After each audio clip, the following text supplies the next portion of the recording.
You'd never know. I was fighting for my life 8 months ago. I shut the door and covered the windows, 'cause the sunlight hurt my eyes. I couldn't even go outside for so long.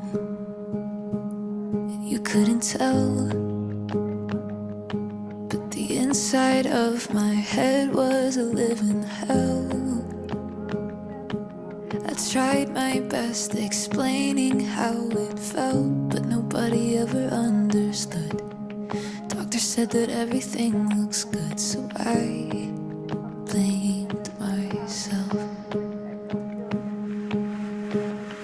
I don't think I'd ever been so lonely. Didn't know if I would make it out. The dead